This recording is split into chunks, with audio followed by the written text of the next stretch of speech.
Bom dia, boa tarde ou boa noite, dependendo do horário que você esteja nos assistindo. O meu nome é Sérgio W. Soares e estamos aqui mais uma vez para praticar o auxílio ao Evangelho no lar. O nosso objetivo com isso é o quê? É trazer conteúdo, livros, páginas de leitura, como é o Caminho, Verdade e Vida, que vai ser hoje, o Evangelho segundo o Espiritismo. Toda semana nós colocamos um pouquinho do estudo sequencial. Então, quem olhar no Facebook ou olhar na nossa página, Evangelho no Lar 2012.blogspot.com, procura lá atrás, desde o número 1, desde a introdução sobre como fazer o Evangelho no Lar, tá? E você poderá então assim ter esse material de auxílio. Mas eu não tenho o Evangelho em casa, não tem problema, a gente coloca o texto lá na internet, lá no site. Ah, mas tem palavras que são complicadas, eu não consigo entender o significado delas. Não tem problema, tem lá no site também, a gente bota um dicionáriozinho de cada estudo com as palavras mais difíceis, com a tradução delas. Tá? Eu não tenho a página de leitura, a gente também coloca o texto da página de leitura lá no site. Ah, mas eu não sei como fazer o Evangelho no Lar. Tem o Tira Dúvidas, as primeiras edições, essa é a 19ª, até a 15ª, 16ª, tem mais de 100 perguntas que nós respondemos. E se você tiver alguma pergunta a fazer, basta enviar um e-mail para amorperdãoefé@gmail.com. Vou repetir, amorperdãoefé@gmail.com. Então a gente ali está pronto para responder. Ou então, pergunta no próprio Facebook. Entra lá no grupo, tem o grupo Evangelho no Lar 2012. Você entra ali e pode colocar suas perguntas sem problema algum, tá ok? Então, vamos lá. A gente aqui tem uma rotina de Evangelho no Lar, que é uma sugestão. Vocês podem fazer ou não, tá? O mais importante aí é o coração, é a boa vontade, é a determinação, é a disposição em aprender aquilo que Jesus nos ensinou e mais disposição ainda colocar em prática aquilo que foi aprendido. Né? Essa costuma ser a parte mais difícil, mas os benefícios também vêm pra gente. Tá certo? Então, vamos lá.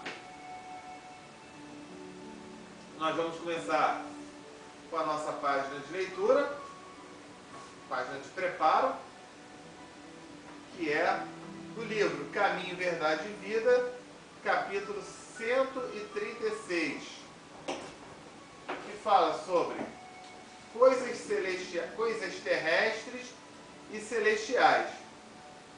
Então vamos lá. Nós estamos, só para lembrar, o estudo de hoje é capítulo 4 do Evangelho segundo o Espiritismo. Ninguém poderá ver o reino de Deus se não nascer de novo. Vamos estudar os itens 8 e 9. Então vamos lá. Coisas terrestres e celestiais. Dá para ler.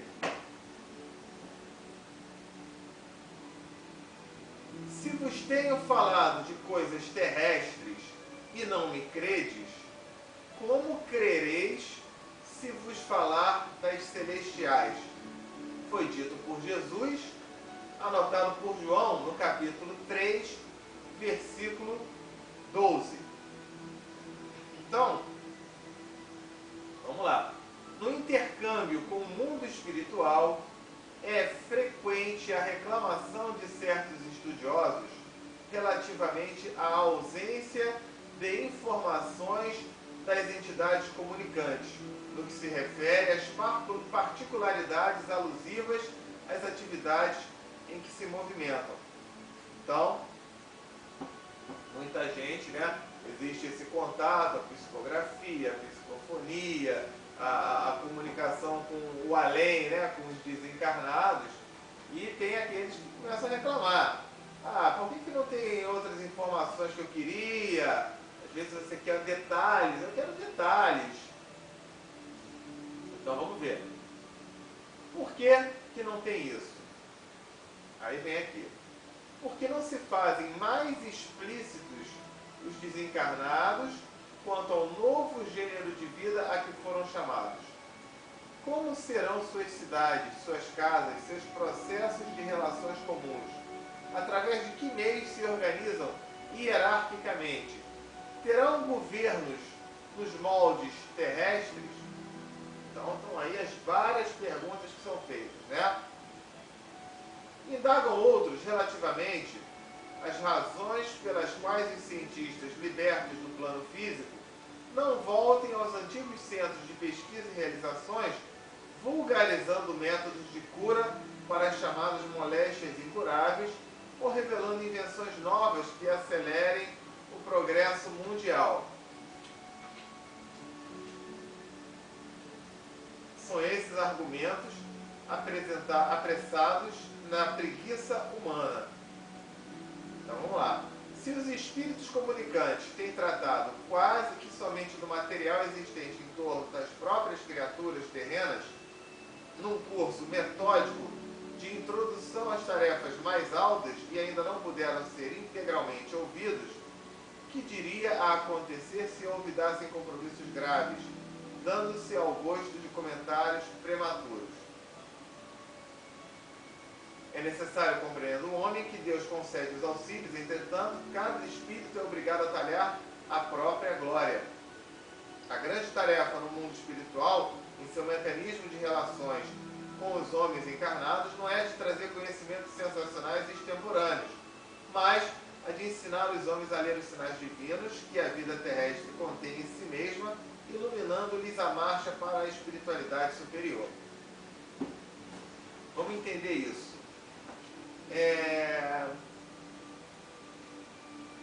Vamos imaginar que nós estejamos numa escola.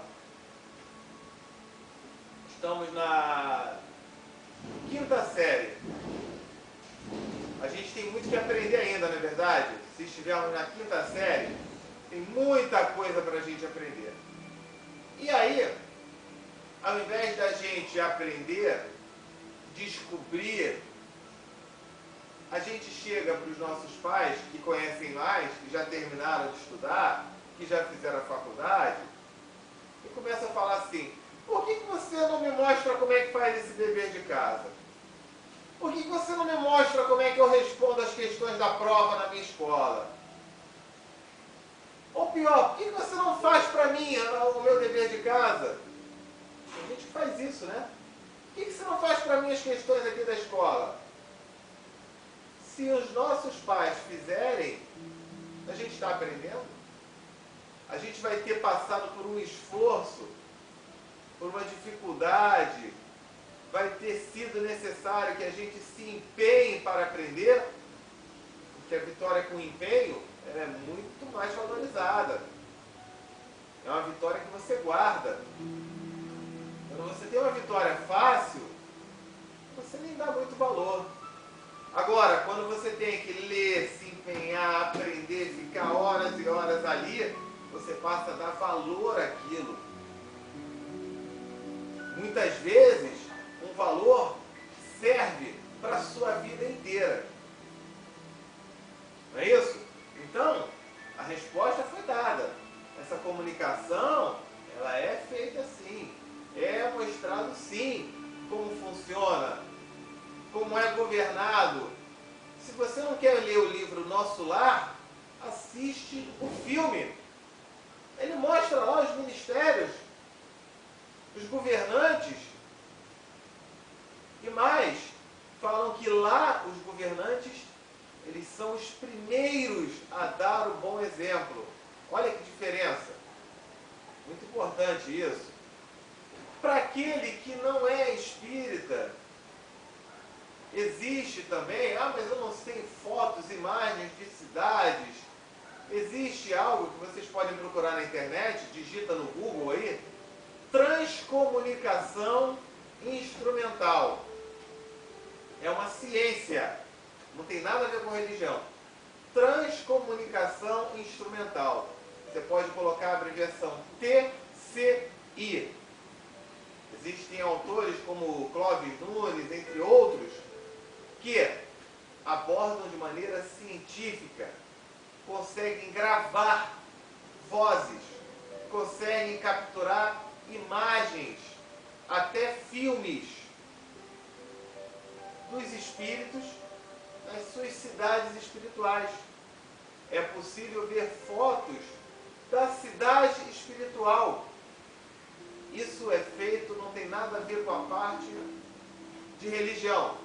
É feito como ciência, comprovando cada vez mais que a comunicação acontece. Podem procurar. Então, muitas vezes a gente também reclama, mas por que não existe isso? Não existe porque você não procurou. Porque existe sim. Basta você procurar. Que aí você vai encontrar, ou você quer tudo ali na sua mão. Vai ficar igual um pachá, um rei ali, e tudo na sua mãozinha. Será que é assim que a banda toca? É assim que vai funcionar? O que você vai aprender com isso? Em primeiro lugar, ser uma pessoa mimada. Então não é por aí. Busque, consulte, pesquise. A pesquisa hoje já é bem mais fácil que antigamente, né? Antigamente a gente tinha que ir biblioteca, hoje você vai no Google, digita a palavra, tem ali milhões de informações. Então, está aí falando sobre essa parte. E aí a frase, né, que ele fala, de Jesus. Se os espíritos comunicando o óbvio, o pessoal não acredita. Fica reclamando, debocha, zomba. Imagina se você for fazer algo mais aprofundado. Então ainda não está na época certa. Falta desenvolvimento por nossa parte, para que a gente possa realmente chegar lá. Ok? Então, vamos fazer a oração. Deus, Jesus, espíritos amigos, benfeitores, anjos guardiães e todos que nos auxiliam, agradecemos a presença de todos em mais este Evangelho de Amor, que possamos aprender as palavras de Jesus nesse estudo de hoje, absorver esses conteúdos e principalmente colocarmos na prática em nossa rotina, em nosso dia a dia. Muito obrigado e possamos ter um bom estudo nessa harmonia, nesse clima de paz, com toda a tranquilidade. Que assim seja, graças a Deus. Então, feita a prece, vamos ao texto.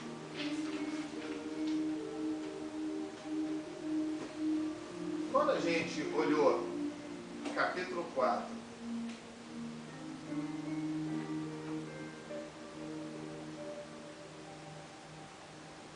bom, a gente vai estar continuando, né? Hoje é o item 8 e 9, então nós estamos continuando aquilo que veio lá do item 5, tá? Quando tinha um homem, né, o Nicodemos, e falou: mestre, sabemos que vieste da parte de Deus para nos instruir como um doutor, portanto ninguém pode fazer os milagres que faz se Deus não estivesse com ele. Jesus falou: de verdade lhe digo, não pode ninguém ver o reino de Deus se não nascer de novo.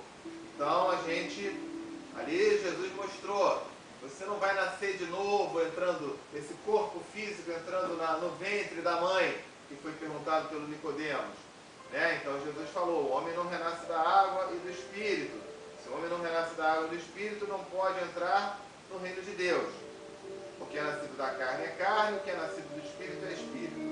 Então ele fala: se o homem não renasce da água e do Espírito.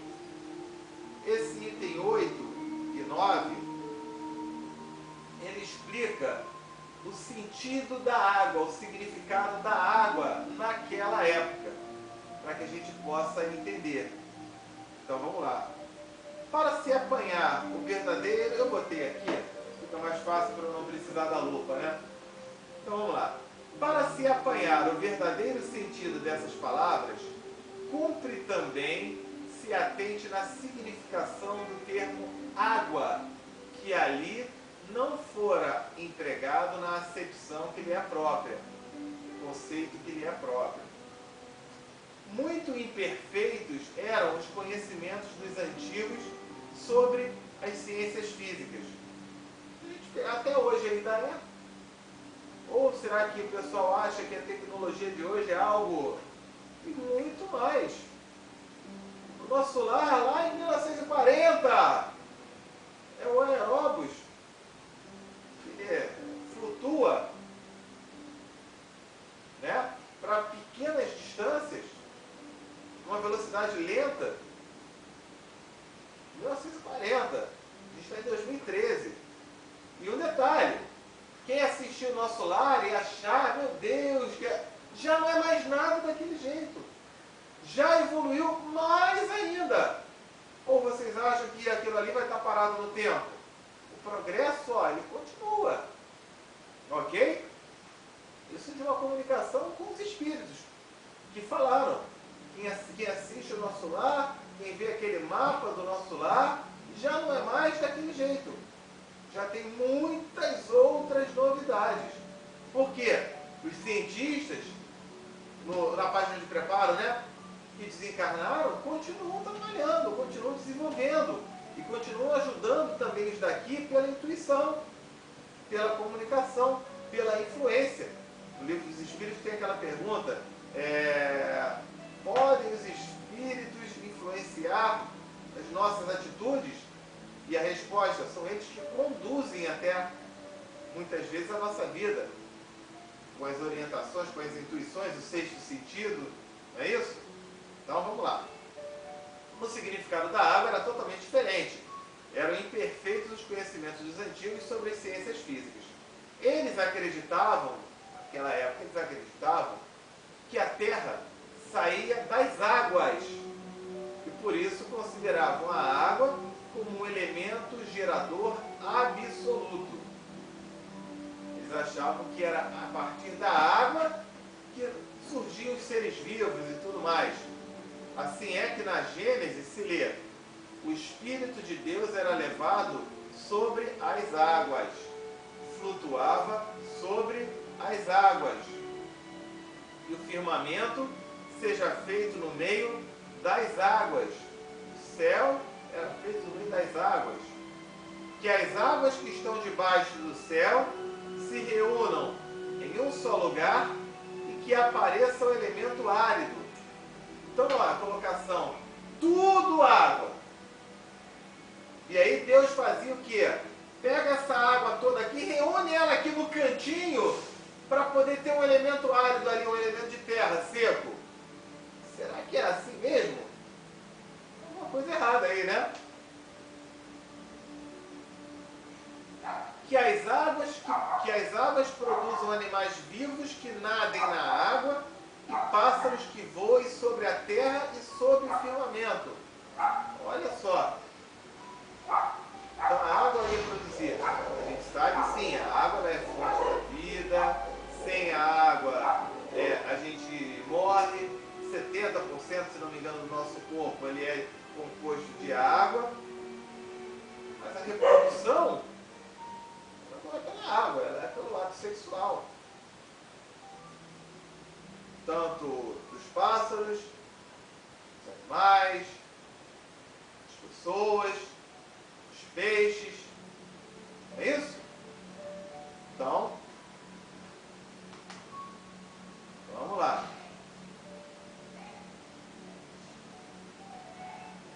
Então, segundo essa crença, a água se tornara símbolo da natureza material, como o espírito era o da natureza inteligente. Então, tudo que era material vem da água. Tudo que era da natureza inteligente vem do espírito. Essas palavras, se o homem não renasce da água e do espírito, ou em água e em espírito, significa o seguinte: se o homem não renasce do seu corpo, quando ele fala água, ele fala do material. Quando ele fala do material, ele fala do corpo. Então Jesus explicou. Vamos agora traduzir. Se o homem não renasce com o seu corpo e a sua alma, então ele falou corpo e espírito, água e espírito. e alma. É essa a significação, esse o significado. Tá certo? É nesse sentido que a princípio eles compreenderam. Tal interpretação se justifica, aliás, por essas palavras.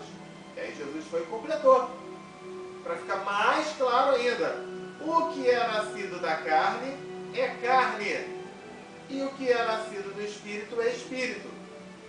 Jesus estabelece aí uma distinção, diferenciou, né? Ele botou ali cada coisa no seu canto, uma distinção positiva entre o Espírito e o corpo. O que é nascido da carne é carne, indica claramente que só o corpo procede do corpo. Ok?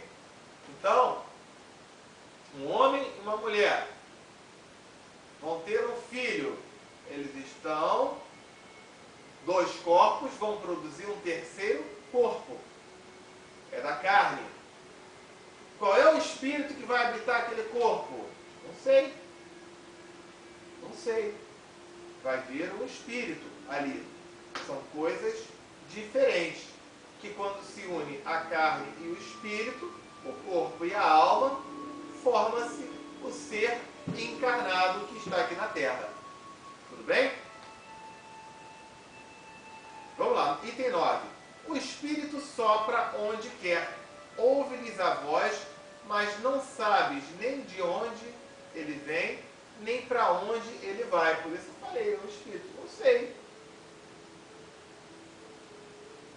Pode-se entender que se trata do Espírito de Deus, que dá vida a quem ele quer, ou da alma do homem. Nessa última acepção, nesse último conceito, não sabes de onde ele vem nem para onde ele vai, significa que ninguém sabe o que foi nem o que será o Espírito. Se o Espírito ou alma fosse criado ao mesmo tempo que o corpo, saber-se-ia de onde ele veio, pois que se lhe conheceria o começo. Por que a gente não sabe de onde o Espírito veio? Porque a história dele é muito mais antiga do que a do nosso corpo. Se na hora da concepção tivesse um espírito novinho, folha 0 quilômetro, o corpo é 0 quilômetro, o espírito não. Eu já tive várias vidas anteriores a essa. Você aí também, seu vizinho, seu colega, todos que estamos aqui nesse planeta Terra já tivemos outras vidas. A gente não lembra, mas já tivemos. Alguns até lembram. Na Índia, principalmente, que existe um desenvolvimento espiritual bem mais acentuado, bem mais evoluído que o nosso. Então, exatamente o que ele fala aqui. O corpo tem um começo.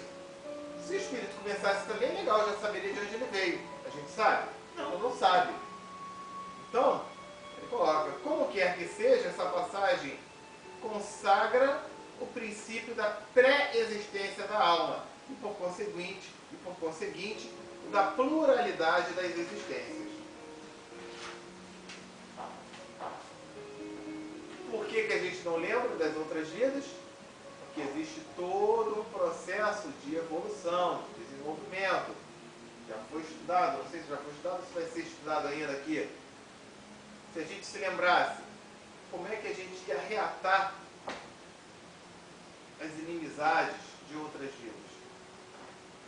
Como é que seria para você o amor por um irmão ou por um filho, sabendo que de repente numa outra vida vocês tiveram vários problemas? Ia ser muito mais difícil, porque a gente não tem, Jesus não falou, amai-vos uns aos outros como a ti mesmo. Tudo bem, mas tem gente que não está nem ligando para si, né? E aí Jesus ainda reforçou, amai-vos uns aos outros como eu, Jesus, vos amei, vos amo. Olha, aí o amor vai ter que ser tremendo. E você vai amar aquele que foi inimigo teu? A gente ama aquele que é nosso amigo já é difícil aqui, né? Então, com o esquecimento, torna-se mais fácil. aquele irmão veio como um filho, você não lembra desse passado, vai ser bem mais fácil desenvolver esse amor por ele e ele por você. Que fique claro também, não estou dizendo aqui que todo filho foi inimigo do passado, pera aí, também não é isso, tá? Que todo irmão foi inimigo do passado, também não estou dizendo que é isso, pelo amor de Deus. Mas existem os casos. Existe o caso também do irmão que já foi amigo teu de várias e várias vidas passadas e está aqui para te ajudar. Ok? Bom, então, terminado esse estudo de hoje, hora de fluidificar a água. Então vamos lá. Todo mundo aí que tiver com a sua garrafinha de água, quem quiser pega lá nos primeiros capítulos do nosso estudo do Evangelho no Lar, que fala sobre a fluidificação da água. Tá? Explica cientificamente os efeitos que essa água fluidificada nos traz. Tá? Então vamos lá. Colocando as mãos aqui em cima, os dedos apontados para a água, a gente vai fazer uma prece. Mais ou menos assim. Deus, Jesus, Espíritos amigos, benfeitores, queridos irmãos, que possa essa água receber os bons fluidos, aqueles fluidos, aquela energia que ao contato com o nosso organismo possa nos trazer tudo aquilo de bom, tudo aquilo que precisamos, tudo aquilo que trará o melhor para nós, para cada um de nós. Muito obrigado, graças a Deus. Então, fez a fluidificação.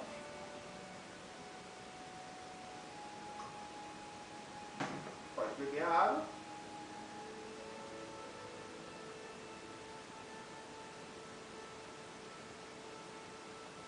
Você praticou o Evangelho no Lar? Tem algum parente que ainda não chegou? O filho, a esposa, o irmão? Pode guardar a água. Quando a pessoa chegar, você dá para ela. E vem aquele momento também, para quem quiser, é muito legal a gente mentalizar as pessoas queridas, mencionando cada uma delas, pedindo a Deus para que dê muita luz, muita paz, muita harmonia, muito equilíbrio nessa jornada tão difícil que é a daqui da Terra. Ok? Então, a gente em prece, Deus, Jesus, pedimos então que possam receber as boas energias, as boas vibrações, todas as pessoas mencionadas nesse momento. É a hora que você dá um pause aí e vocês juntos mencionam as pessoas, o nome do pai, da mãe. Vamos lá. Pausou?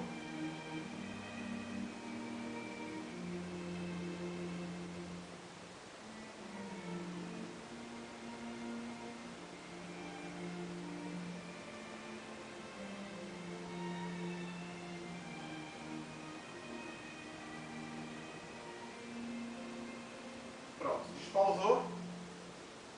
Feito isso, é hora de finalizar. Então, vamos fazer a prece de encerramento. Deus, Jesus, Espíritos amigos, benfeitores e todos aqueles que aqui estiveram presentes, agradecemos por mais essa oportunidade de aprendizado, de conhecimento. Possa o estudo de hoje ter trazido esclarecimento para todos nós, um pouquinho mais de conhecimento, um pouquinho mais de cultura, um pouquinho mais de preparo para que, em nossa rotina, consigamos ser instrumentos do bem, da caridade, da tolerância, do perdão. Que possamos ter uma semana de muita proteção, de muita ajuda, sempre prontos também a servir de instrumento de ajuda a todo aquele encarnado ou desencarnado que vier cruzar nosso caminho. Muito obrigado. Que possamos estar na próxima semana juntos aqui em mais um Evangelho no Lar. Que assim seja, graças a Deus. Finalizado. Mais uma vez, na internet, o site é www.evangelionolar2012.blogspot.com. Vou repetir, evangelionolar2012.blogspot.com. No Facebook é procurar um grupo ali chamado Evangelho no Lar 2012. Também fico ali os vídeos, tá? Desde o primeiro, desde a introdução. E quem quiser enviar um e-mail ou uma mensagem, pode mandar mensagem pelo grupo, ou pode enviar um e-mail para amorperdãoefé@gmail.com. Tá ok? Quero agradecer demais a presença de vocês, tá? Podem divulgar esse vídeo, os outros também, para quem quiser. Possamos fazer isso, semear, né, o Evangelho no lar. Também tem lá no estudo os benefícios que o Evangelho no lar traz, não só para a nossa casa, como para a redondeza onde moramos. Tá bom? Muito obrigado. Até a próxima semana. Fiquem com Deus. Meu nome é Sérgio W. Soares e foi muito bom estar aqui nesse momento com vocês. Tchau, tchau. Até semana que vem.